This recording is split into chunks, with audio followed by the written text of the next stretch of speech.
Hello everyone. We'll continue with AS15 class. अब तक तो आपने कुछ प्रैक्टिकल क्वेश्चन भी कर लिए हैं तो मजा आना शुरू हो गया होगा. कुछ और प्रैक्टिकल प्रॉब्लम करेंगे, थोड़े से एमसीक्यूज देखेंगे and this chapter will be over. ठीक है. नेक्स्ट इलस्ट्रेशन है इलस्ट्रेशन नंबर 5. पढ़िए इसको. An employee Roshan has joined a company XYZ Limited in the year 20X1. The annual emoluments of Roshan as decided is 14,90,210. The company also has a policy of giving a lump sum payment of 25% of the last drawn annual salary of the employee for each completed year of service if the employee retires after completing minimum 5 years of service. क्या कहता है? कहता है कि रोशन की जो salary है फिलहाल एनुअल सैलरी वो है 14,90,210 रुपया. इसको बोनस मिलेगा 25% का. एक लमसम पेमेंट है, एक्स्ट्रा पेमेंट मिल रही है, लेकिन तभी मिलेगी जब ये मिनिमम 5 साल काम किया है. ठीक है. 5 साल बाद मिलेगी. 5 साल काम किया होगा तो ऑब्वियसली तभी मिल पाएगी इसे. और कितना मिलेगी? लास्ट जो इसकी सैलरी होगी, जो भी इसकी लास्ट ड्रॉन एनुअल सैलरी होगी, मतलब 5 साल बाद तो हर 5वें साल जो इसकी सैलरी होगी उसका 25% for each completed year of service. For each completed year of service. और ईच कंप्लीटेड ईयर कितना हो गया? 5 साल. मतलब क्या कह रहा है? जो इसकी लास्ट ड्रॉन सैलरी है, जो भी इसकी आखिरी 5वें साल के अंत में सैलरी होगी, लास्ट ड्रॉन सैलरी जो होगी annual salary, last drawn annual salary होगी, उसका 25% इसको मिलेगा for each year. Last drawn annual salary का 25% इसको हर साल के रिस्पेक्ट में मिलेगा. यानी 5 साल के लिए 5 × 5 मिलेगा. इतना इसको लमसम पेमेंट मिलेगा. एक बार आप फिर से लाइन पढ़ लीजिए तो आपको क्लियर हो जाएगा. Lump sum payment of 25% of the last drawn annual salary of each employ for each completed year service. Last drawn annual salary का 25% फॉर ईच कंप्लीटेड ईयर. ठीक है. Roshan, the salary of Roshan is expected to grow at the rate of 10% per annum. इसकी salary हर साल 10% से बढ़ा दी जाएगी. यानी अगर 100 रुपए की सैलरी है तो अगले साल 110 रुपए होगी, फिर 110 का 10% बढ़ जाएगी, 11 रुपए और बढ़ जाएगी, 121 रुपए हो जाएगी, फिर 121 का 10% और बढ़ेगी. इस तरीके से इसकी सैलरी हर साल बढ़ती जाएगी. तो अगर एक सैलरी 10% के हिसाब से हर साल ग्रो कर रही है तो 5 साल बाद कितनी होगी वो आप कैलकुलेट कर लीजिए. ठीक है.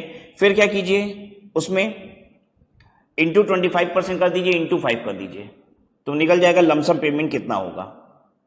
राइट. तो इतना काम पहले करें, फिर आगे क्वेश्चन पढ़ते रहेंगे हम लोग, लेकिन इतना काम करते हैं. आंसर 5.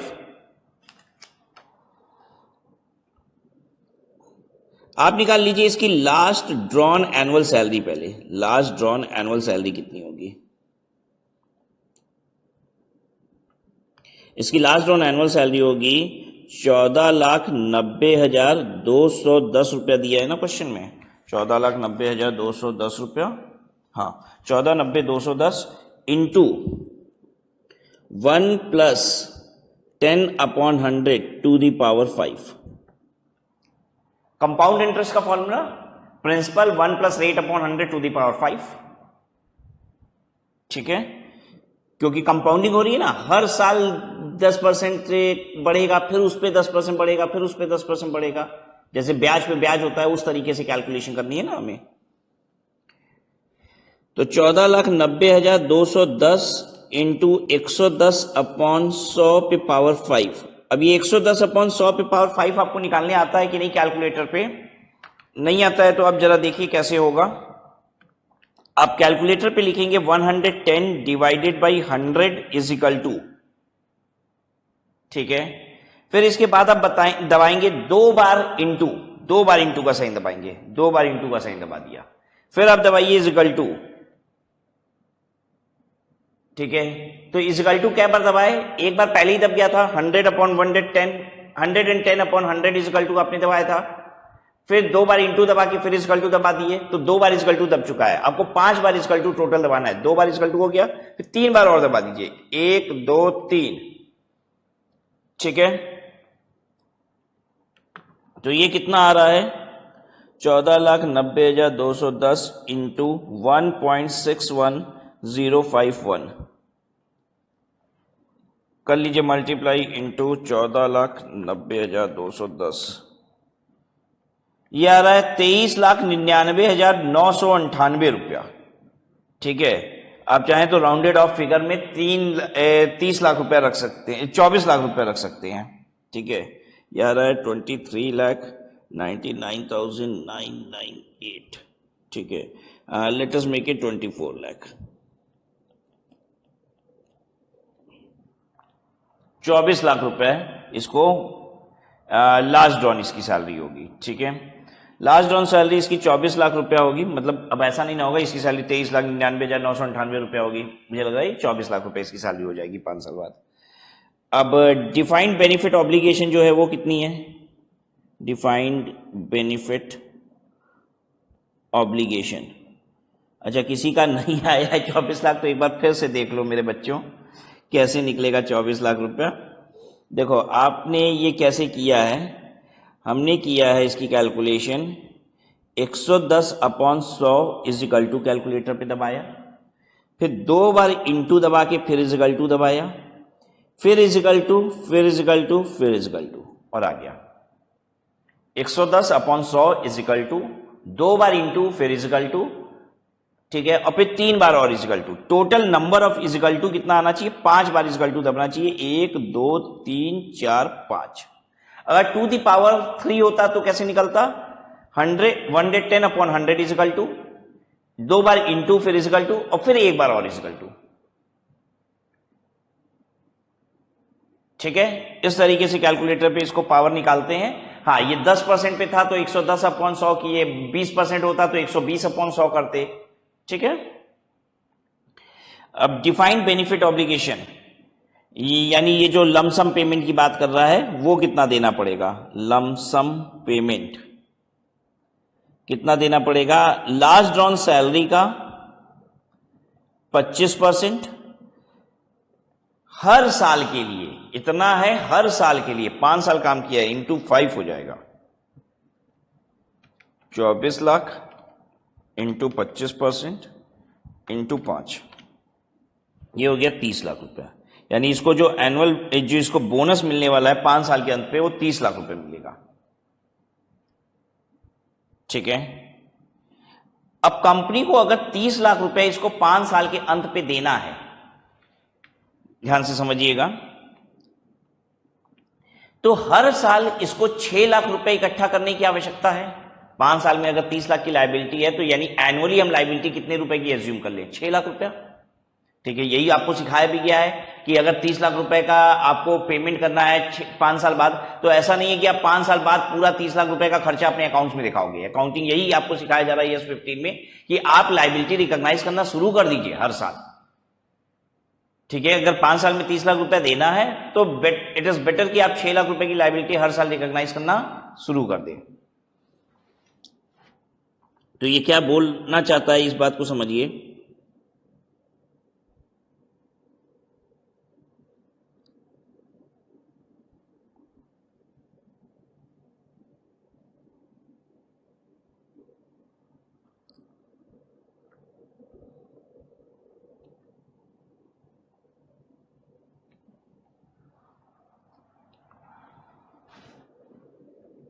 ये 5 साल का पीरियड है। देखिए 5 साल में आपको दिखाऊं कैसे। ये 1 साल हुआ, ये दूसरा साल हुआ, ये तीसरा साल हुआ, ये चौथा साल हो गया, और ये 5वां साल हो गया। क्या सबको इतनी बात समझ में आ रही है? ये है 5 साल।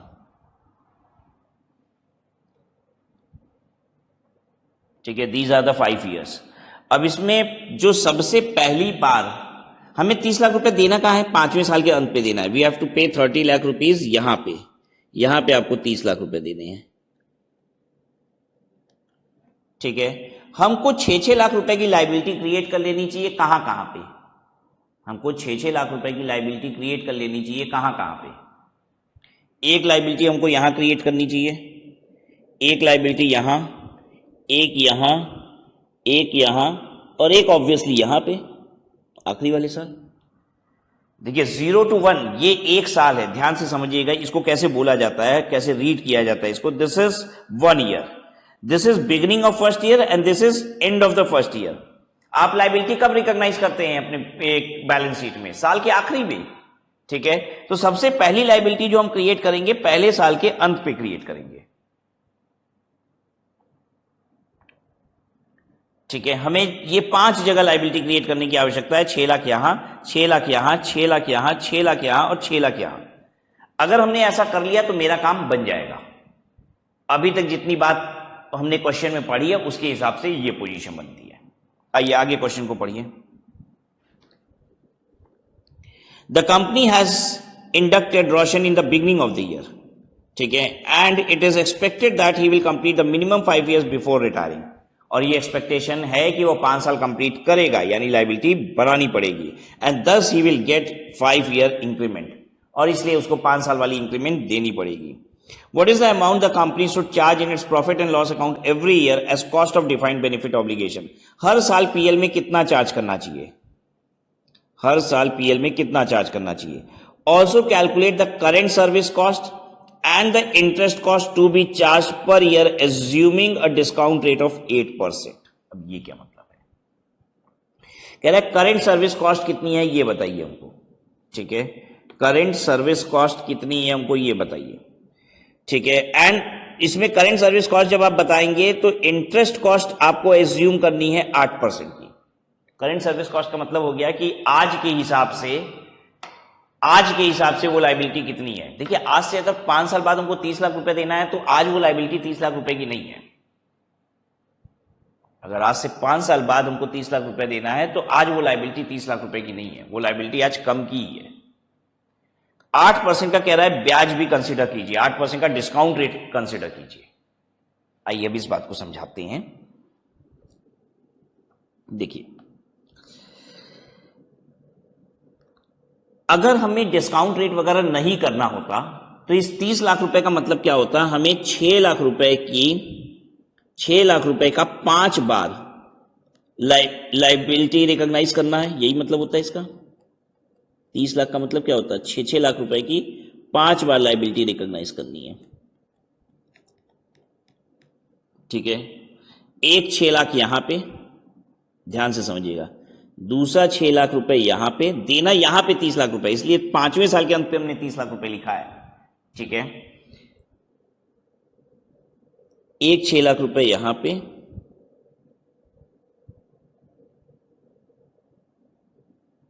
जिसमें से एक 6 लाख रुपए अभी ऊपर लिख देते हैं ये, क्योंकि एक 6 लाख रुपए तो यहां का भी होगा, ठीक है, और एक 6 लाख रुपया यहां पे, बस हो गया 5 बार, ठीक है। जिसकी सम टोटल कितनी आ जाएगी? 30 लाख रुपया। 30 लाख रुपया उसी की सम टोटल है। तो अब ये 30 लाख रुपया हम यहां से उड़ा देते हैं। 30 लाख रुपया उड़ाए, 6 लाख रुपया भी उड़ गया। क्या ये बात सबको समझ में आ रही है? हमको 30 लाख रुपए 5 साल के अंत पे देना है, तो मैंने 30 लाख को स्प्लिट कर दिया, 6 लाख रुपए 5 बार लिख दिया, एक ही बात है।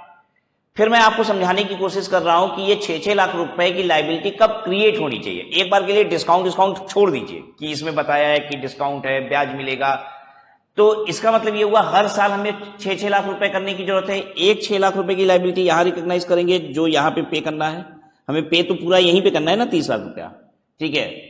जिसमें से एक 6 लाख रुपए ऐसा है जिसकी लायबिलिटी यहां रिकॉग्नाइज होगी, एक 6 लाख रुपए ऐसा है जिसकी लायबिलिटी यहां रिकॉग्नाइज करेंगे, एक यहां पे करेंगे और एक यहां पे करेंगे, ठीक है। अब आप ये समझने की कोशिश कीजिए कि जो 6 लाख रुपए यहां पे है, यहीं पे हम लायबिलिटी रिकॉग्नाइज करेंगे और यहीं पे करेंगे, सेम टाइम पे यहीं पे लायबिलिटी रिकॉग्नाइज करना है, यहीं पे करना है। तो क्या इस पैसे पे हमको ब्याज मिल पाएगा? अगर हम आज पीएल से पैसा निकाले और आज ही हमको पे करना है, ठीक है, अपने प्रॉफिट एंड लॉस से पैसा निकालना है और अभी तुरंत पे करना है, तो क्या मुझे ब्याज मिल पाएगा? नहीं, यहां तो ब्याज नहीं मिलेगा। इस पे नो इंटरेस्ट होगा, इस वाले पे। इस पे कितना इंटरेस्ट होगा? ये 6 लाख रुपए जो यहां पे आप निकालोगे और यहां पे करना है, 6 लाख रुपए यहां निकालोगे, पे यहां करना है, इस पे ब्याज कितना हो जाएगा? इस पे 1 साल का ब्याज हो जाएगा, 1 ईयर इंटरेस्ट हो जाएगा। समझ में आ रही है बात? इसमें 1 ईयर इंटरेस्ट हो जाएगा, यानी यहां पे अब आपको 6 लाख रुपए निकालने की जरूरत नहीं है। आप 6 लाख रुपए में से थोड़ा सा कम निकालिए, इतना कम निकालिए कि 1 साल में ब्याज लेके 6 लाख रुपया हो जाए, और 8% का ब्याज बताया हुआ है, यही समझा रहे थे आपको। एग्जैक्टली सेम तरीके से यहां पे समझने की कोशिश कीजिए। ये जो 6 लाख रुपए यहां पे दे रहे हैं आप, ये वाला 6 लाख रुपया जिसके लिए आपको यहां पे प्रोविजन बनाने को कहा गया है, यहां पे लायबिलिटी क्रिएट करने को कहा गया है, तो जल्दी से बताइए क्या आपको यहां पे 6 लाख रुपए निकालने की आवश्यकता है? नहीं, यहां पे मुझे देखिए ये रहा 1 साल और फिर यहां से यहां 2 साल, यहां से अगर देखा जाए तो ये 1 साल ये हुआ, फिर ये 1 साल और हो गया, यहां पे 2 साल का ब्याज मिल जाएगा आपको। अगर मैं यहां पे पैसा निकालता हूं तो 1 साल 2 साल, मुझे 2 साल का ब्याज मिल जाएगा। तो मुझे 6 लाख रुपए में से इतना कम पैसा निकालने की आवश्यकता है अपने पीएल से कि 2 साल का 8% पे ब्याज मिला के 6 लाख रुपया हो जाए। क्यों 6 लाख रुपए निकालेंगे? 6 लाख रुपए निकालेंगे तो 2 साल में ब्याज के साथ बहुत बढ़ जाएगा। हम इतना कम पैसा निकालते हैं कि 2 साल का ब्याज मिला के 6 लाख हो जाए। तो यहां पे 2 साल का इंटरेस्ट होगा, 2 ईयर इंटरेस्ट। यहां पे एग्जैक्टली वैसे ही 3 ईयर इंटरेस्ट होगा और यहां पे 4 ईयर इंटरेस्ट होगा। कुछ लोग तो ऐसे भी होते हैं जो कहते हैं सर मैथ्स बहुत कमजोर है, सर मेरा मैथ्स बहुत कमजोर है, और उनकी हालत अभी गंभीर हो चुकी होगी। ये कौन गुड़ा गणित आ गया भाई? अब अकाउंटिंग कर रहे थे, मैथमेटिक्स आ गई पूरी। देखिए अकाउंटिंग को भी ना, पता है, आम बोलचाल की भाषा में हिसाब किताब ही बोलते हैं लोग, ठीक है। जैसे कहोगे कि अकाउंटिंग कर रहा है तो आम बोलचाल की भाषा में लोग बोलते हैं हिसाब किताब कर रहा है। हिसाब किताब का मतलब ही क्या होता है भाई? सब जोड़ घटाना, ठीक है। मैथमेटिक्स के बिना अकाउंटिंग तो नहीं हो सकती है। चलिए, तो अब 6 लाख में से 4 साल का ब्याज निकालिए। अब ऐसे हम करते जाएंगे, year and, year and, year and 1 पे, 2 पे, 3 पे, 4 पे और 5 पे, ठीक है। ईयर एंड 1 पे अमाउंट जो 6 लाख रुपए का, इसमें से अभी ब्याज खींच के बाहर करेंगे।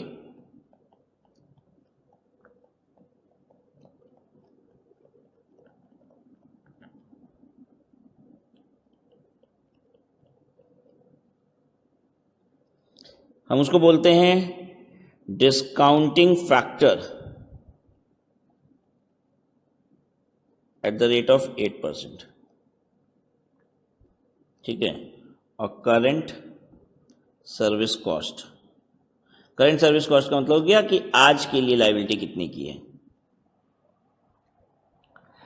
चलिए समझने की कोशिश कीजिए। ये 5 लाख रुपए जो 5वें साल के अंत पे निकालोगे, इसका डिस्काउंटिंग फैक्टर लिखिए 1। इसका डिस्काउंटिंग फैक्टर 1 क्यों? क्योंकि आप बोलोगे 6 लाख रुपए ही इसकी लायबिलिटी भी क्रिएट करनी होगी। मैंने यही ना बोला था, ये 5वें साल के जो अंत पे है इसकी लायबिलिटी कितनी क्रिएट होगी? ये जो 5वें साल के अंत पे है, इसमें कोई ब्याज नहीं है। 6 लाख रुपए की लायबिलिटी क्रिएट करोगे, 6 लाख रुपए पे करना है, क्योंकि 5वें साल के अंत पे ही लायबिलिटी क्रिएट होगी और 5वें साल के अंत पे ही पे करना है। तो जो पैसा 5वें साल के अंत पे निकलेगा उस पर कोई ब्याज नहीं आएगा। चौथे साल वाला अब कैसे निकालते हैं डिस्काउंटिंग फैक्टर? आपको प्रेजेंट वैल्यू निकालनी है, 1 साल पीछे लाना है। बेटा बहुत सिंपल सा फंडा है, ये समझने की कोशिश कीजिए। अगर आपको आगे बढ़ाना होता है, ठीक है, तो फॉर्मूला क्या यूज होता है? आपने पहले भी देखा हुआ है। फॉर्मूला क्या यूज होता है? जब आपको आगे बढ़ाना है 10% पे, तो आपने किया था 110/100, और यही अगर पीछे लाना है तो आप पता है क्या करते हो? 100/110। आप उल्टा कर दीजिए, याद रहेगा सबको। अगर मुझे पैसा आगे बढ़ाना है, ब्याज जोड़ना है, तो हम क्या करेंगे? रेट को न्यूमरेटर में ऐड करेंगे, ठीक है। और अगर मुझे पैसा पीछे लाना है यानी ब्याज घटाना है, तो हम रेट को डिनोमिनेटर मिलाएंगे। कोई भी फिगर जब न्यूमरेटर में होगी तो वो फिगर बढ़ाएगा, ध्यान रहेगा आपको। डिनोमिनेटर में हम कोई भी फिगर डालेंगे तो वो क्या करेगा? फिगर को छोटी कर देगा। डिनोमिनेटर में तो रहेगा जो वो डिवाइड कर देगा ना, तो डिनोमिनेटर में फिगर डालते ही वो क्या करेगा? फिगर को छोटा करता है। तो ब्याज घटाने के लिए, पीछे पैसा लाने के लिए आपको डिनोमिनेटर में रेट डालना है, ठीक है। जैसे 10% था, अभी आगे जब हम सैलरी की ग्रोथ की बात कर रहे थे तो 10% बोल रहा था। यहां पे 10% नहीं बोल रहा है, कह रहा है ब्याज की अगर बात करें तो वो 8% का है, ठीक है भाई। ब्याज की बात कर रहे हो तो 8% का है, चलेगा, बिल्कुल चलेगा। हमको 8% पे मुझे पैसा पीछे लाना है, तो कैसे लाएंगे? देखिए, आप करेंगे 100 डिवाइडेड बाई 108, 100 डिवाइडेड बाई 108, ठीक है, इज इक्वल टू, करिए एक साल पीछे लाना है, 100 डिवाइडेड बाई 108 पे पावर 1 होगा, यही तो होगा पावर 1। तो ये निकलेगा कैसे पावर 1, 100 डिवाइडेड बाई 108 पे power 1, 100 divided by 108 is equal to, ये आ गया 0.9259। अब यहां पे ये जो तीसरे साल के अंत पे आ रहा है, इसमें 2 साल का ब्याज है, आप ही ने ना बताया था, देखो कोई मैं नहीं बता रहा हूं, ये सब तीसरे साल के अंत पे जो पैसा है उसमें 2 साल का ब्याज है। तो यहां पे होगा टू दी पावर 2, 100 अपॉन 108 पे पावर 2। कैलकुलेट कैसे करते हैं टू दी पावर 2, मैंने बताया है, 100 डिवाइडेड बाई 108 कर दीजिए, इजिकल टू 2 बार इंटू दबाइए, 2 बार इंटू फिर इजिकल टू, 2 बार इंटू फिर इजिकल टू 0.8573। देखिए बेटा बिल्कुल इसी तरीके से हो रहा है जैसे यहां पे किया था, ठीक है। पहली बार इजिकल टू दबाएंगे पावर 1 आएगा, फिर 2 बार इंटू दबा के इजिकल टू दबाएंगे पावर 2 आ जाएगा, फिर इजिकल टू दबाते जाइए पावर 3 पावर 4 सब आते जाएगा। अब बस इजिकल टू दबाइए, इसके बाद बस इजिकल टू दबाइए 0.7938, फिर इजिकल टू दबाइए 0.7350। अगर किसी का नहीं आया है तो फिर से देख लीजिए, मैं आपको बता देता हूं ये मैं कैसे निकाल रहा हूं। 8% पे मैंने कैसे रेट पीछे किया है, मैं यहां पे बता रहा हूं आपको।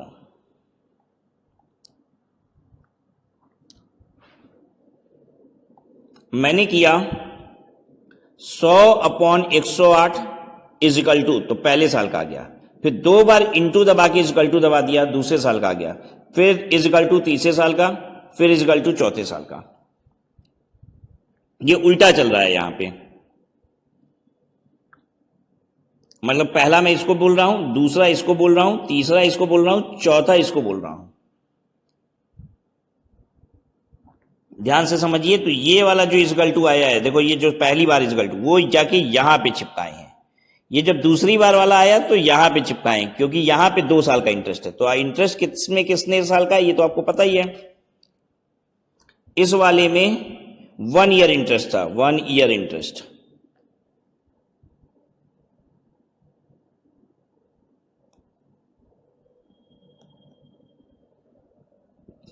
वन ईयर इंटरेस्ट लिख ही नहीं पा रहे, इतनी जगह कम है इसमें, कोई बात नहीं छोड़ दीजिए। राइट, अब चलिए मल्टीप्लाई कीजिए, 6 लाख इंटू 0.7350, 4,41,000। दूसरे साल का 6 लाख इंटू 0.7938, 4,76,280।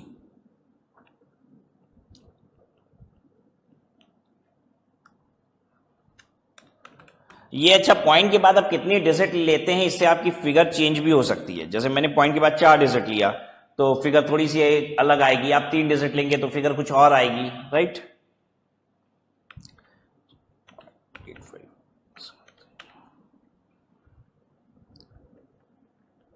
इससे एग्जाम में फर्क नहीं पड़ता, 3 डिजिट या अबव लेना है तो मैं आपको रिकमेंड करूंगा इधर 3 डिजिट पॉइंट के बाद या फिर 4 डिजिट आप ले लीजिए।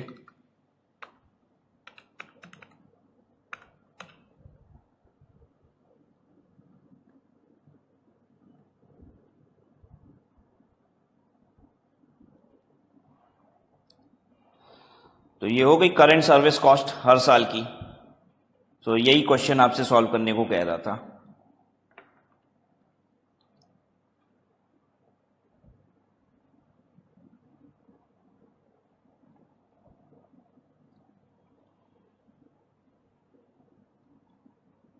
क्लियर है सबको?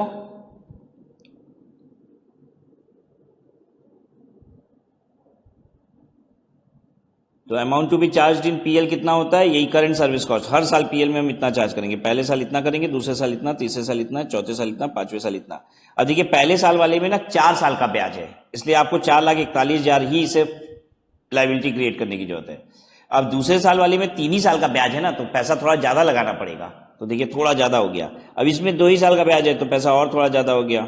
इसमें 1 ही साल का ब्याज है, पैसा और ज्यादा हो गया। इसमें ब्याज ही नहीं है तो पैसा बहुत ज्यादा हो गया, यानी 6 लाख पूरा हो गया। ठीक है, सो दिस इज सॉल्व्ड।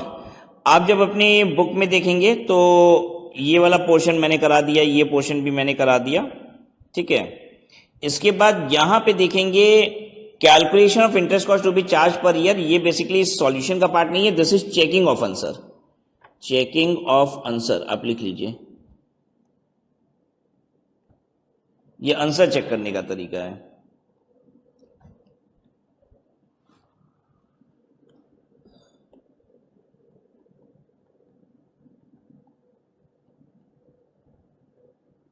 ठीक है,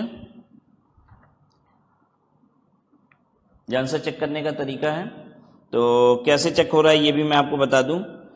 जैसे 4,41,000, ठीक है, यहां से शुरू करिए 4,41,000 रुपया, फिर 4,41,000 रुपये पे पहले साल के तो अंत पे हमने 4,41,000 क्रिएट किया है ना, तो अब 4,41,000 उसका नेक्स्ट ईयर का, सेकेंड ईयर का देखिए, पहले साल के अंत पे था, पहले साल के बिगनिंग पे होता है तो पहले साल पे भी हम ब्याज लिखते हैं आप, लेकिन पहले साल के अंत पे पैसा नहीं निकाले, पैसा निकाले पहले साल के अंत पे, तो दूसरे साल के बिगनिंग पे ये पैसा आया, इसका देखिए 8% ब्याज निकाल दिया, और दूसरे साल फिर हमने कितना पैसा निकाला था वो यहां जोड़ दिया, दूसरे साल हमने इतना ही पैसा निकाला था ना, देखिए 4,76,400, तो वो पैसा जोड़ दिया, तो मिला के इतना पैसा हो गया। फिर इस वाले पैसे पे हमने निकाला 8% का ब्याज, और फिर अगले साल जितना पैसा निकालना था और वो निकाला, ये टोटल किया, तो करते करते करते करते हम देखेंगे लास्ट में 30 लाख रुपया आ जाएगा। अच्छा, एग्जैक्ट 30 लाख रुपया नहीं आएगा, तो आखिरी साल के ब्याज में थोड़ी सी एडजस्टमेंट कर दी गई है, ठीक है, क्योंकि आप तो समझ ही रहे हैं कि हम लोग पॉइंट्स में पूरा 12 डिजिट 15 डिजिट तो ले नहीं रहे हैं, 3 डिजिट 4 डिजिट ले रहे हैं, तो 1,500 रुपए का अंतर आएगा ही आएगा, ठीक है, एग्जैक्टली 30 लाख रुपया नहीं बैठेगा, बट ठीक है, ये कैलकुलेशन तो ये आपको एग्जाम में करने की आवश्यकता नहीं है, ये तो आंसर चेक करने के लिए आपको दिखाया गया है।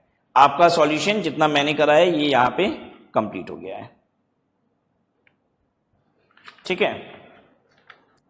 Gratuity and pension would be examples of, gratuity और पेंशन का एग्जांपल क्या है भाई?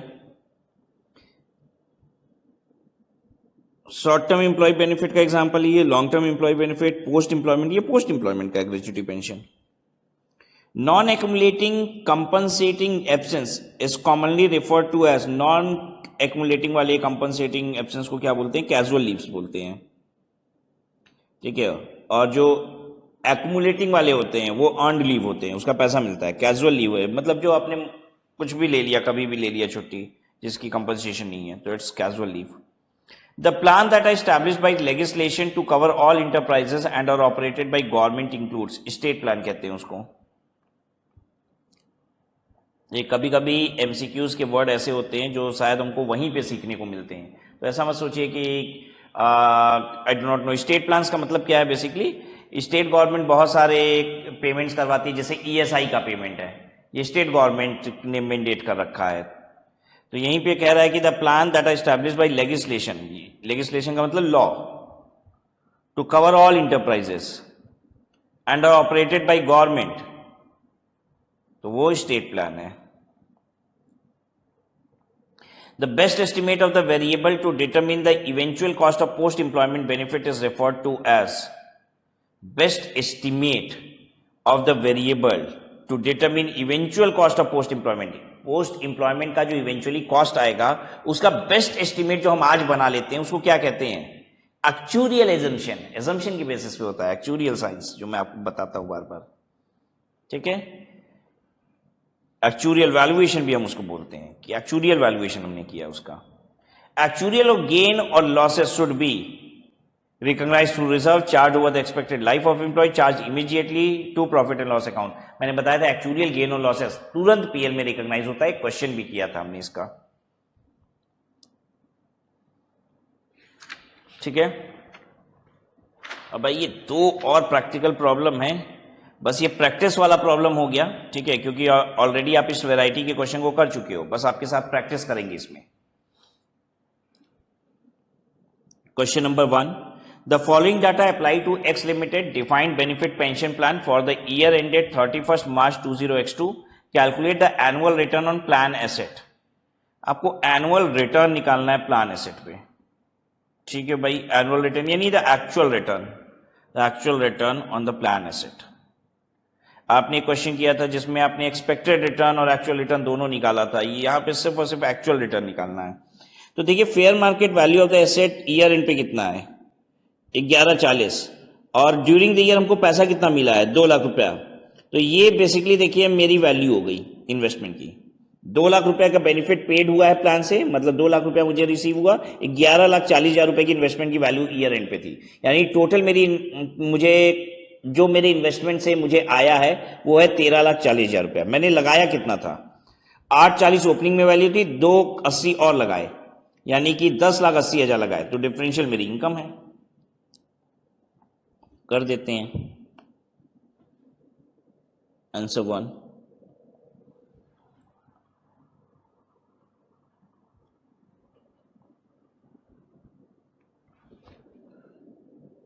fair market value of plan asset at year end, देख के लिखिए 11,40,000, फिर इसमें कीजिए plus benefit receive during the year. कितना पैसा पाए हो ड्यूरिंग द ईयर 2 लाख रुपया, 13,40,000, इसको लिख दीजिए ए। फिर ओपनिंग कितनी थी FMV of plan asset at the beginning, FMV of plan asset at the beginning 8 lakh रुपया। फिर बेटा बस 8 लाख रुपया नहीं, आप बीच में इन्वेस्ट भी किए, और plus investment during the year, जो एम्प्लॉयर कंट्रीब्यूशन बोल रहा है ना वो क्या है, the investment during the year है। ड्यूरिंग द ईयर इन्वेस्टमेंट कितनी है 2,80,000, टोटल हो गया 10,80,000। A minus B is actual return. 13,40 minus 280 कितना 1080, 13,40 माइनस 1080 13,40, 2,60,000 रुपया।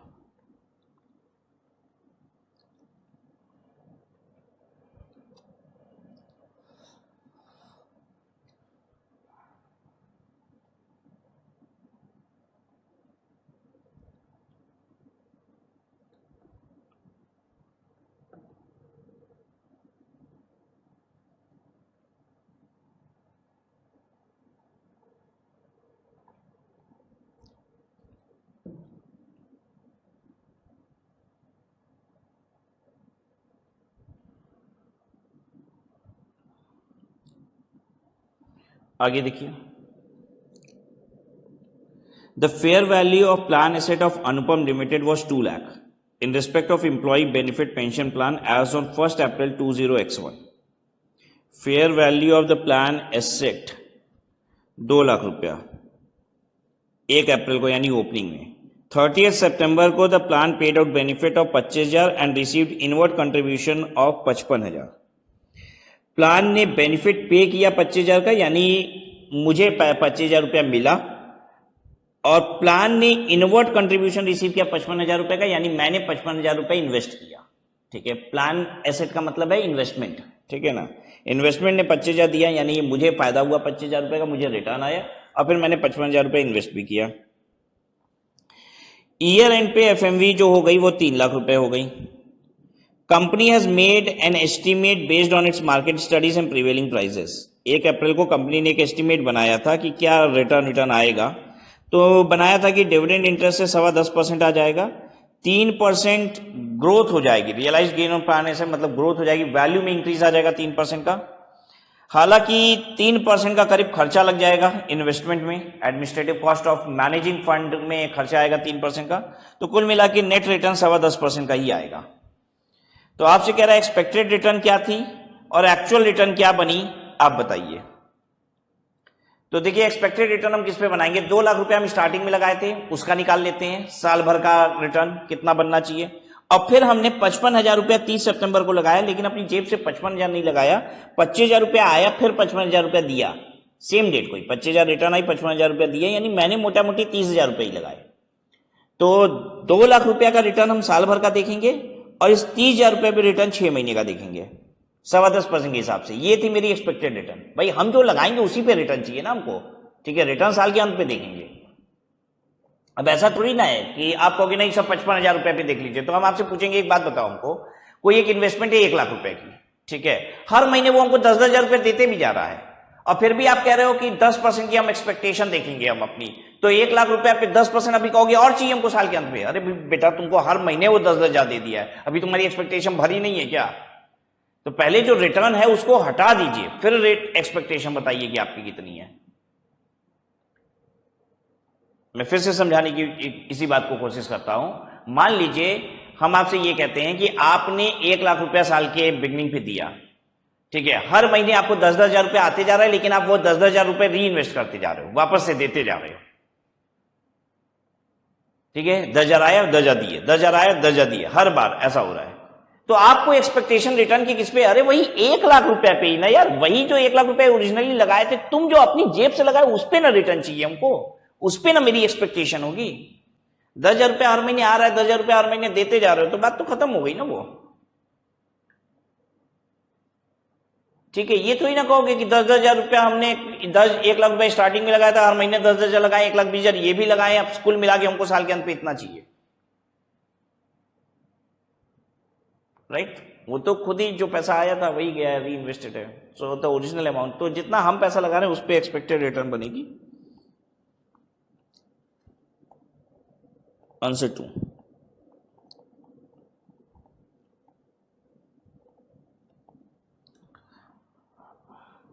2 लाख रुपया स्टार्टिंग में वैल्यू थी, तो 2 लाख इंटू 10.25%, और फिर उसके बाद कितना था इन्वेस्ट किए हो? 30,000 रुपये ना, 30,000 रुपये का 10.25% और इंटू 6/12 कर देना। अच्छा, आपको लास्ट क्लास में एक बात सिखाई थी कि अगर 10.25% का ब्याज है और 6 महीने पे ब्याज मिल रहा है, तो बेसिकली पहले 6 महीने का ब्याज होता है 5%, अगले 6 महीने का ब्याज 5.25% होता है, क्योंकि ब्याज पे भी ब्याज मिलता है।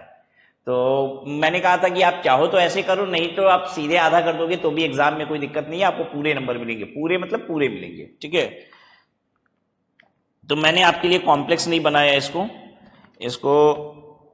10.25 का आधा ही कर रहे हैं हम, 20,500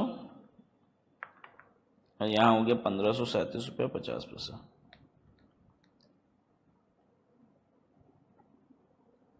22,37 रुपये 50 पैसा, ठीक है। एक्चुअल रिटर्न भी निकालोगे अब।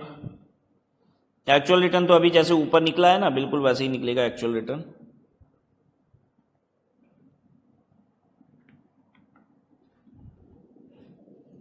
FMV of plan asset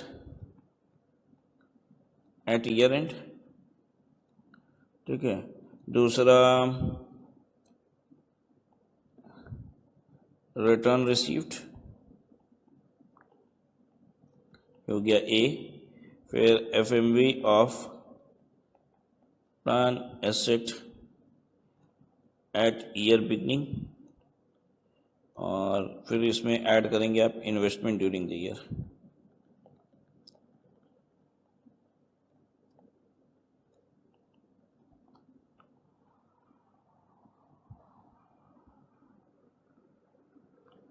year and पे 3 लाख रुपए एसेट की वैल्यू थी, रिटर्न कितना पाए हो? 25,000 रुपया, ठीक है, यानी 3,25,000 हो गया ये।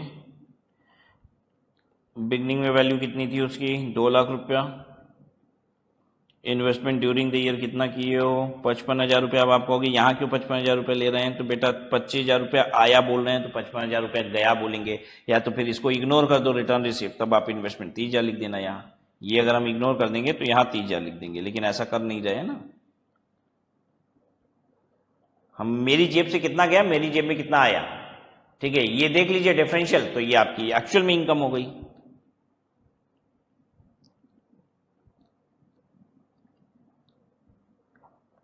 A माइनस बी कितना हो रहा है? 45 और 25 60 70,000 रुपया। 70,000 रुपये इज एक्चुअल रिटर्न।